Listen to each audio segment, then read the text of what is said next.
Perkenalkan, nama saya Filipus Kesa Renaldi dari jurusan Teknik Komputer angkatan 2018. Di sini saya akan menjelaskan sedikit tentang instruction set arsitektur atau AISA pada simple computer atau SC. Nah, sebelum kita menjelaskan tentang apa itu AISA, kita akan menjelaskan terlebih dahulu apa itu simple computer.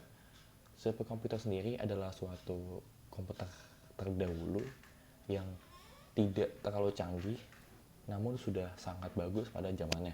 Nah, simple komputer itu sendiri tidak mampu untuk melakukan operasi yang terlalu rumit seperti komputer zaman sekarang, namun pada zamannya mampu untuk melakukan operasi penjumlahan, perkalian, dan juga operasi seperti gerbang logika AND, OR, NOT, dan lain-lain.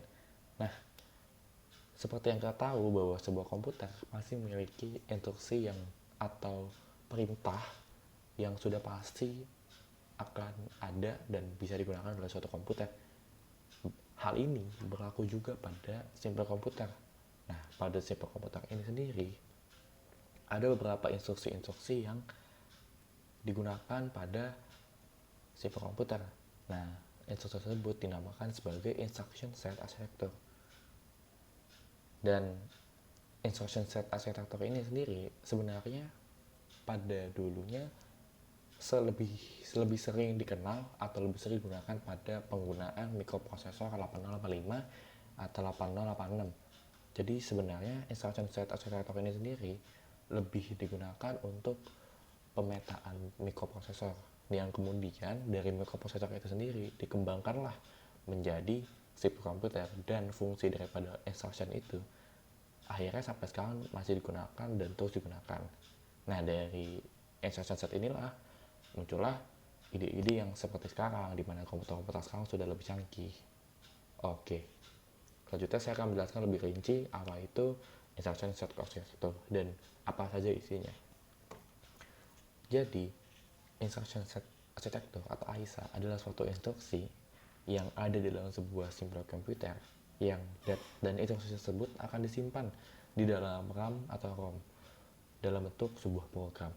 Program ini pada AISA sendiri akan membentuk dalam bentuk ASM atau yang bisa dikenal sebagai assembly code, sehingga bentuknya akan lebih menjadi seperti bahasa mesin, tidak seperti bahasa yang kita kenal seperti bahasa C atau bahasa Python yang dia lebih fleksibel dan enak untuk dipahami. Sedang berbeda dengan itu, pada bahasa assembly bahasanya itu lebih rumit dan butuh waktu untuk memahami jika program itu memiliki data yang atau basis yang sangat panjang seperti lebih dari 2000 line atau lebih dari 3000 line, yang itu akan sangat memakan waktu. Dan juga pada AISA ini sendiri berfungsi untuk menyimpan alamat daripada instruksi yang ada tadi, yang nantinya itu sendiri sudah disediakan oleh program counter atau PC. Nah, program counter itu sendiri bertujuan untuk menentukan alamat baru yang akan digunakan untuk meletakkan data selanjutnya. Untuk penjelasan bagian ini nanti akan saya jelaskan pada bagian datapad atau akan jelaskan pada bagian tentang format daripada AISA sendiri. Nah, di dalam AISA terdapat beberapa instruksi yang sering digunakan atau lebih banyak digunakan dan diketahui oleh orang. Nah, AISA sendiri akan menggunakan 3 operasi yang sering digunakan, yaitu operasi matematika atau bisa dikenal sebagai penjumlahan, pengurangan, perkalian, dan pembagian. Lalu kan ada juga operasi gerbang logika, yaitu AND, OR, NOT, NOR, dan lain-lain. Dan juga ada penyimpanan untuk lokasi daripada hasil operasi yang sudah dilakukan. Jadi hasil operasi dari antara operasi matematika atau operasi gerbang logika akan disimpan di dalam suatu lokasi baru yang sudah disediakan oleh instruction set tadi di dalam sebuah RAM atau ROM. Dan penyimpanan itu akan bergantung dari di mana perintah yang digunakan, seperti apakah akan disimpan di dalam ROM atau akan disimpan di dalam RAM. Begitu. Selanjutnya ada beberapa tahap untuk melakukan eksekusi instruction set arsitektur. Nah, instruction set arsitektur sendiri akan aktif setelah ada beberapa operasi yang sudah dispesifikasi seperti yang tadi sudah saya sebutkan, itu ada operasi matematika, ada operasi gerbang logika and or not, dan juga ada lokasi untuk penyimpanannya. Nah, operasi itu sendiri akan dikontrol oleh sebuah control unit, dan control unit ini sendiri akan dijalankan dalam beberapa lokasi. Nah, yaitu ada datapad, ada control unit, dan juga ada external hardware seperti memori yang tadi sudah dijelaskan RAM atau ROM, dan juga bisa aja di input output, atau yang bisa kita kenal seperti keyboard dan mouse, atau mungkin perangkat lainnya yang bisa menjadi media input dan output. Nah, tahapan ini sendiri akan menyokong operasi-operasi yang ada di dalam AISA. Lalu akan ada beberapa contoh daripada AISA yang sudah ada dan sudah kita kenal, yang terbagi menjadi 3 jenis, yaitu ada RISC, ada CISC, dan juga ada VLIW. Nah, RISC itu sendiri adalah Reduced Instruction Set Computer, yang di dalamnya itu ada beberapa contoh, tapi sini saya akan hanya menuliskan 3, yaitu ada Digital Alpha, ada SunSpark, dan juga ada MIPS RX000. Nah, lalu ada pada CISC, itu ada Complex Instruction Set Computer, di dalamnya ada Intel X68, ada Intel X86, lalu ada Motorola 68000, lalu ada DECFAX. Dari jenis 3 ini, kita lebih sering mungkin mendengar pada Intel X86, yang mungkin pada sekarang masih kita sering dengar bahwa seperti ada Windows X86 atau Windows X64. Hal ini mungkin yang membuat kita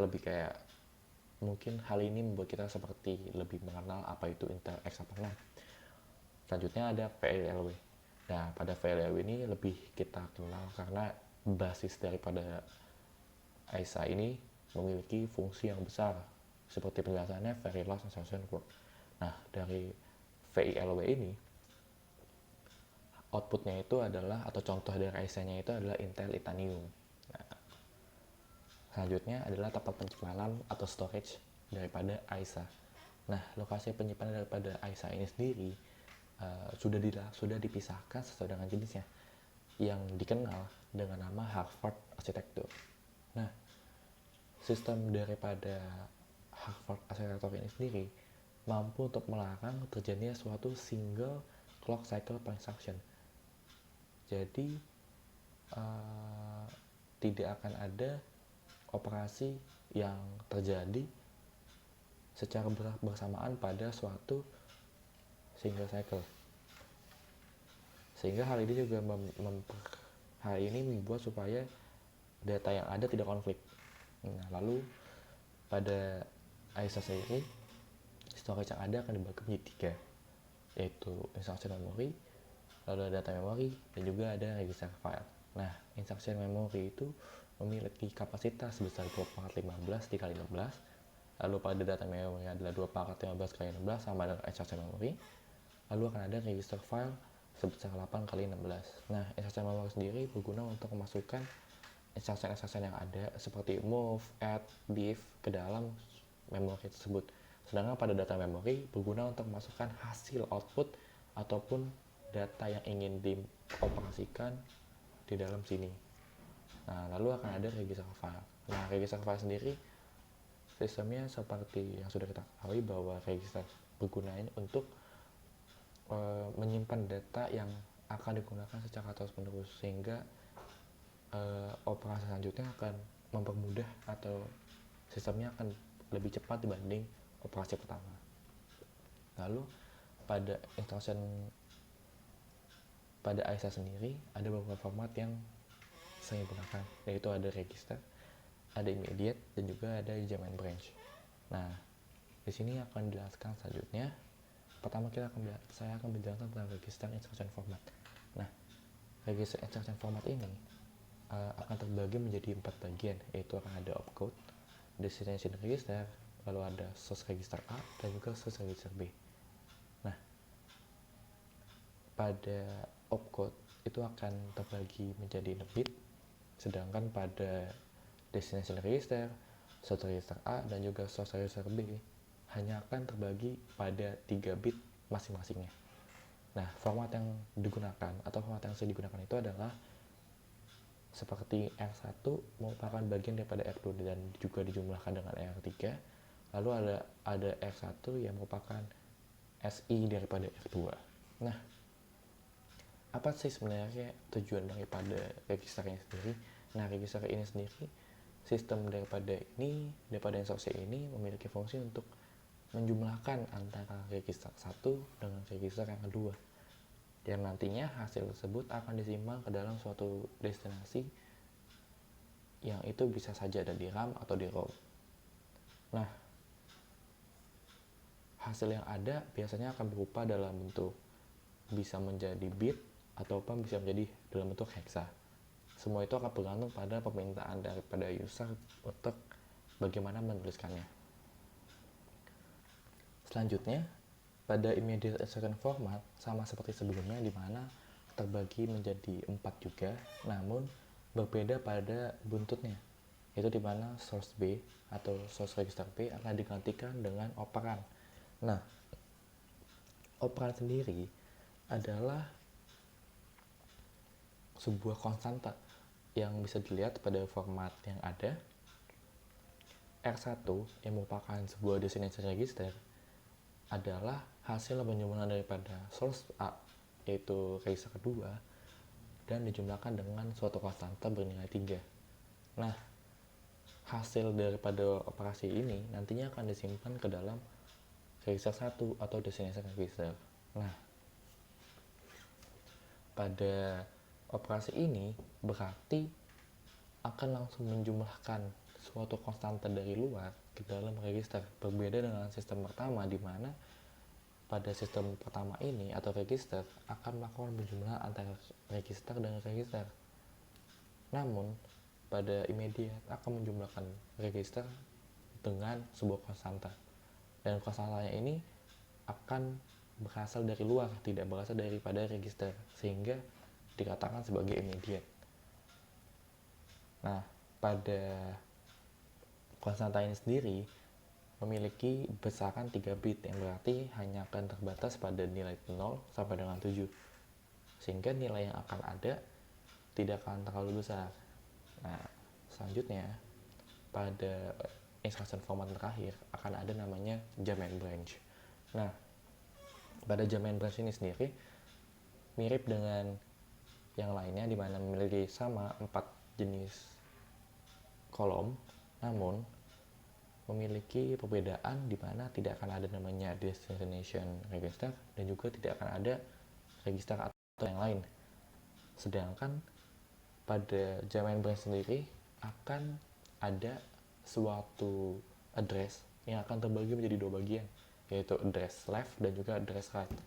Nah, address ini sendiri tidak seperti address yang biasa, di mana kalau address biasa itu akan berlokasi pada 0000, namun pada address ini akan terjadi sebuah yang dinamakan sign to complement. Berarti nilai yang ada akan terjadi perubahan dan data yang ada akan dikatakan sebagai address offset daripada PC tersebut. Nah, data yang ada atau function daripada instruction ini sendiri bertujuan untuk melakukan pemindahan data, sehingga data yang sebelumnya akan ada pada lokasi 0000 mungkin saja akan berubah di lokasi 1111 atau mungkin sesuai dengan kebalikan dari sebelumnya, atau mungkin akan terjadi suatu perubahan hanya pada bagian address right-nya saja atau pada address left-nya saja. Nah, perubahan yang ada pada jump and branch ini sendiri akan bergantung pada konten daripada source A. Jikalau konten di dalam source register A ini tidak sesuai atau tidak memiliki batasan yang sudah ditentukan oleh fungsi ini, maka jump and branch sendiri tidak akan mampu untuk dilaksanakan, sehingga operasi ini akan menunggu sampai dengan data yang ada di dalam source A sudah dipenuhi.